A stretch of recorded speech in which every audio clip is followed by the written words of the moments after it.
What can I say about pop stars who take their criticisms and work on them to prove us wrong?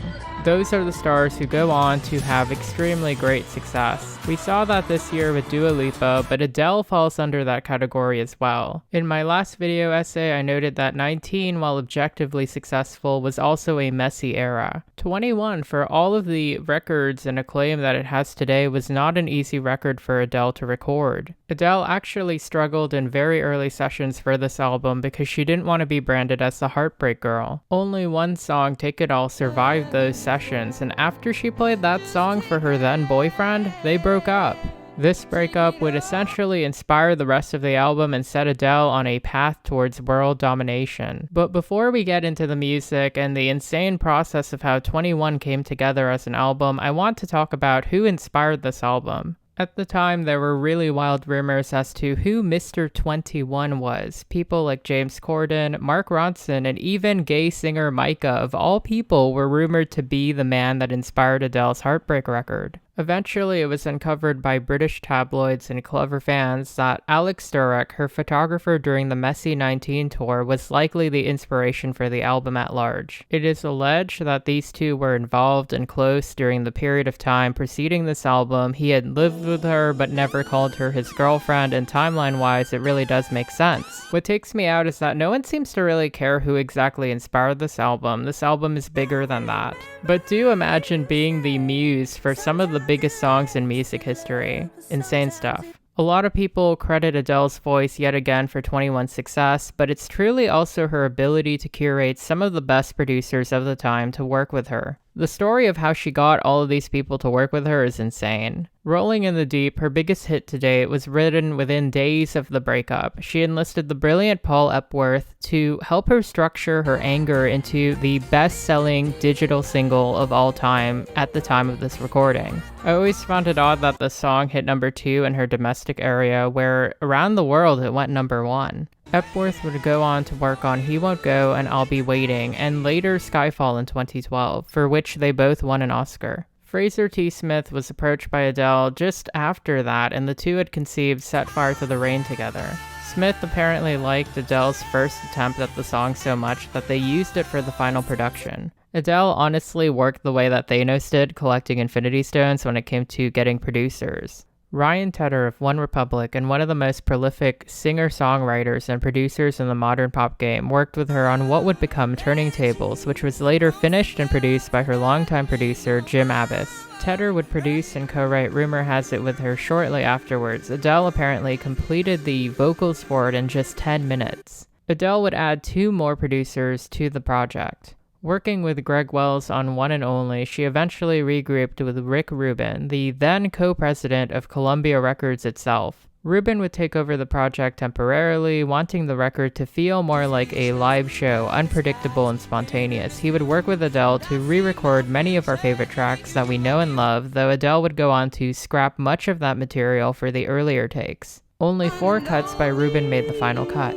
The last song, composed for the record and my own personal favorite, Someone Like You, was written and composed when Adele had found out that the muse of her record had gotten engaged. Teaming with Dan Wilson, this album closer perfectly bookends the rage of Rolling in the Deep and finishes this record on a high note. 21 was originally meant to be named after Rolling in the Deep, but Adele had opted for 21 to showcase her maturity and evolution. The album dropped on January 24th, 2011 and February in the States. It opened at number 1 around the world and performed so strongly that 19 even charted in certain territories. 21 was in the top 3 for nearly half a year and the top 10 for 84 weeks. It is the best-selling album of the 2010s. At one point, she made history by being the first woman to have 3 of her tracks in the top 10 simultaneously, each track having been number 1 at some point in its run. Listing all of the individual accomplishments of this record would take an hour. Critically speaking, it actually fared a lot better than 19 did. Most critics called it an improvement, though looking at Metacritic, I'm surprised it wasn't higher. Adele would take home 7 Grammys for the album, including Album of the Year, Best Pop Vocal, Song and Record of the Year, and 2 separate Best Pop Solo awards. Within less than 2 years of its release, it hit Diamond. 21 was inescapable for 2 whole years. It was a rare record that hit nearly every demo, but the way it appealed to boomers nostalgic for the olden times and suburban women truly took it over the top.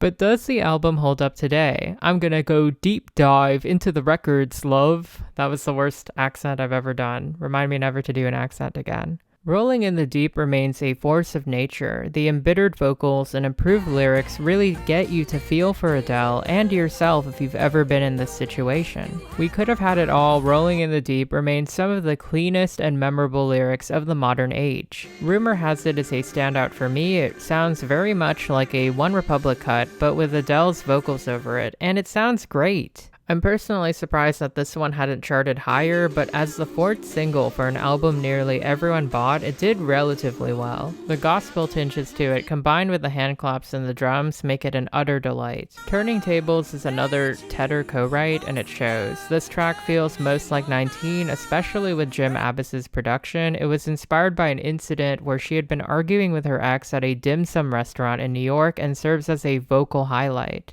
It isn't quite one of my favorite tracks off the record, but it is a solid cut.